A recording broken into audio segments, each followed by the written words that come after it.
orang lain. Jangan kayak gitu. Ayolah pendeta pasang badan. Mana Bang Suma? Mari kita dialog. Ambil Al-Ikhlas dan juga kemudian Kisah Para Rasul 2 nomor 22. Kita adu. Kenapa? Kalau agama Anda itu tidak menggunakan istilah-istilah Islam, maka muaranya bukan ke Timur Tengah. Kemana Bang? Vatikan.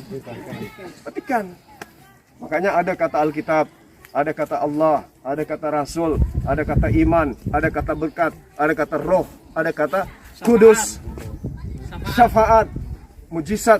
Itu dari mana bahasa-bahasa itu? Kalau bukan dari Quran. Coba, dari mana? Nah, jadi saatnya kita jujur. Ini Saman Digital. Seruan saya kepada pendeta-pendeta, yuk mari kita diskusi. Jangan yang dimajukan itu jemaat-jemaat sekolah minggu, ya, tukang parkir di gereja, ya kan? Ketemu Bang Andi gimana itu? Ya itu dia makanya. Ayolah turun lapangan. Oh nggak bisa dia nggak berani. Pak Bambang apalagi, ente hebat di luar, giliran kita datang umpat, didatangi lo kampusnya. Bambang Nursena. Iya, orang udah nunggu di kantin. Mana beliau itu, si Prof itu? Sekarang kita tunggu, sekarang kita dialog.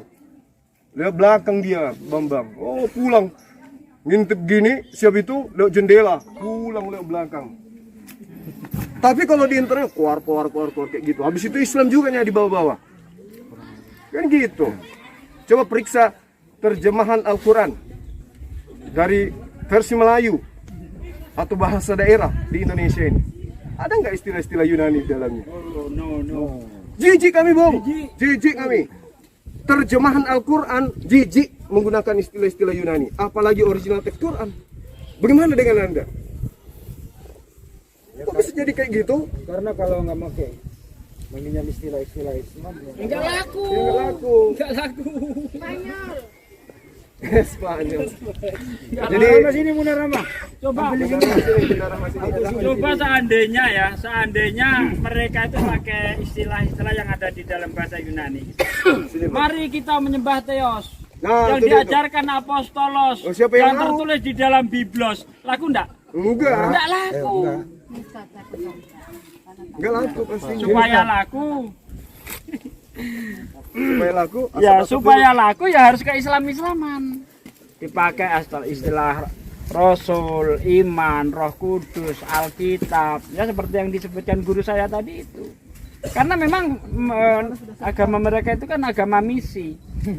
Sebagaimana ya tertulis di dalam Matius 10 ayat 16. Lihat aku mengutus kamu seperti domba di tengah kawanan serigala. Berbuatlah cerdik seperti ular, tulus seperti merpati. Nah ini ayat ini kan tentu kalau diaplikasikan bagaimana ketika Kristen itu di tengah-tengah mayoritas, dia harus seperti mayoritas. Ya kan?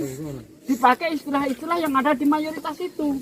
Mungkin ketika dia di India nanti nama Tuhannya Begawan. Bisa jadi. Coba dicek itu. Dalam nanti di Bali mungkin Sang Maha Widiwata misalnya. Itu tidak bukan hal yang baru, tapi bagaimana supaya mereka itu bisa memenangkan jiwa-jiwa yang mereka anggap itu kita domba tersesat itu. Dipakailah istilah-istilah mayoritas, bukan cuma Islam saja yang jadi korbannya Kristen itu. Yahudi jadi korban. Yahudi jadi korban, nama Tuhan mereka dulu yang diambil. Diaku-akulah Tuhan mereka dengan Tuhannya Kristen sama. Padahal tidak ada satu rabi pun yang mengatakan bahwa Tuhannya Kristen dan Tuhannya Yahudi sama, nggak ada. Tapi banyak rabi-rabi yang mengatakan antara Tuhannya Yahudi dan Tuhannya Islam itu sama.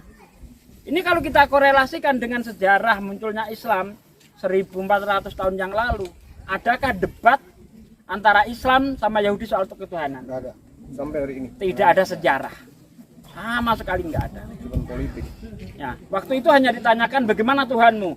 Dijawab surah Al-Ikhlas ketika Rasulullah sedang dialog dengan Nasrani Najran. Ya, Rasulullah tidak langsung menjawab karena Rasulullah itu menjawab harus pakai wahyu.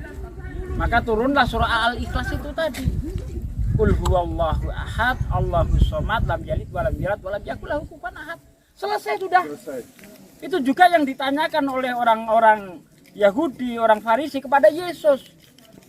Guru, apa itu hukum yang paling utama? Markus 12 ayat 29 sampai 30. Hukum yang utama yaitu dengarlah Israel, Tuhan kita, Allah Tuhan kita itu Esa. Sama dengan itu. Yang dipertanyakan sama. Yang dipertanyakan kepada Yesus yaitu, yang dipertanyakan kepada Rasulullah yaitu. Jawabannya tidak meleset, sama. Qul huwallahu ahad. Selesai urusan, nggak ada perdebatan lagi masalah Tuhan.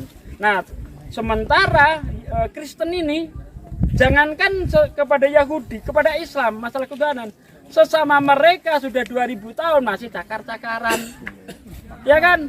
Ada yang mengatakan Yesus itu satu-satunya Bapa, Yesus itu ya Bapa, Yesus itu Roh, Yesus itu ya Firman. Yesus only namanya, oneng. Ya kan? Oneng. Nah, yang terhitung bagaimana? Yang satu mengatakan Yesus itu bukan Bapa, Bapa bukan Roh, Roh bukan Anak. Tapi Tuhannya Itulah satu. Trinitas. Tapi Tuhannya satu. 3 jadi 1. Ya, seperti itu. Tadinya banyak, ngumpul jadi 1. Nah, seperti itu. Praktek coba bisa nggak dipraktek 3 orang bisa nggak jadi satu ya? Trisula. Ya, Tuhannya mereka seperti itu. Agama yang sudah disebarkan meluas, tapi sebenarnya ini masih prematur kalau saya lihat. Masalah ketuhanan yang paling mendasar saja belum beres. Ya, prematur begitu. Ya Allah, bangga kita, ya adik-adikku sekalian, bangga kita beragama Islam. Ya. Kafir. Iya, bangga. Karena Islam ini agama yang paling sempurna. Kata itu Ustaz, kata Profesor Menahem Ali, 2 yang membuat dia jadi mu'alaf.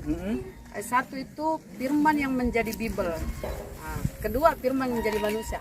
Kedua ini katanya belum Kurang satu lagi. Apa lagi, Firman comot iblis.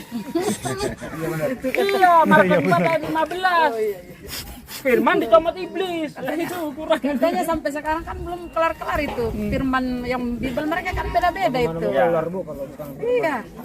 Itu yang membuat Menahem Ali katanya dengan firman menjadi manusia. Yesus itu kan firman menjadi manusia kan belum kelar, Nah, artinya biar nggak mereka mau masih nolo, ini biar nggak mau ribut. nolo, kan sering dipakai mereka tuh bahwa mereka itu mengatakan Bible-nya itu mereka mutiara. Jadi jangan terlalu memberikan kepada Muslim, jangan memberikan Muslim pribadi.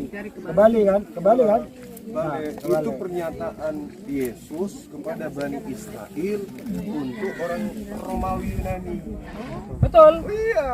Jangan memberikan Artinya Yesus memberi pesan kepada orang Yahudi, jangan kau berikan isi dari kitabmu kepada Roma Yunani. Berarti siapa itu? Siapa Roma Yunani? Paulus. Oten. Oten. Mereka lah yang disindir itu. Ya, karena menurut bangsa Yahudi, orang di luar Yahudi itu anjing. Guguk. Iya, kunarion. Makanya ketika ada orang Roma, orang Kanaan, perempuan Kanaan minta tolong kepada Yesus, bahkan sampai sujud-sujud. Oh Tuhan, anak Daud, tolonglah aku, anakku kerasukan setan. Ia sangat menderita. Yesus cuek. Kemudian para murid mengatakan, Guru, lihat, perempuan itu terus mengikuti kita sambil teriak-teriak. Usirlah. Apa jawab Yesus? Aku diutus hanya untuk domba yang hilang dari Bani Israel. Matius 15 ayat 24. Tidak layak Sampai 25. roti diberikan kepada Nah, tapi bukan di sebenarnya ayat bukan pernyataan 26-nya nekat ini perempuan ini, tetap minta tolong. Dikat jawablah oleh Yesus, tidak layak roti bagi anak-anak dilemparkan kepada anjing. Benar Tuhan, tapi anjing itu makan remah-remah yang jatuh dari meja tuannya. Maka benar yang dikatakan hari Jumat tadi itu. Maksud Yesus itu jangan mengajarkan ajaran Tuhan itu kepada orang bangsa goyim. Karena Sampai hari ini saya masih nantang para pendeta yang bisa menunjukkan bahwa domba itu adalah non Yahudi. tidak ada yang berani. tidak bisa. Yuk, pendeta yuk.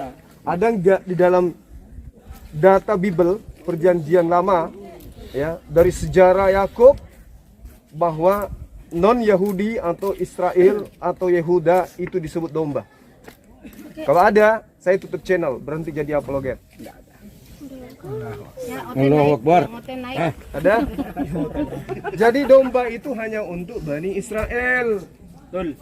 Di luar Bani Israel itu ada yang disebut guguk, ada yang disebut ancueng.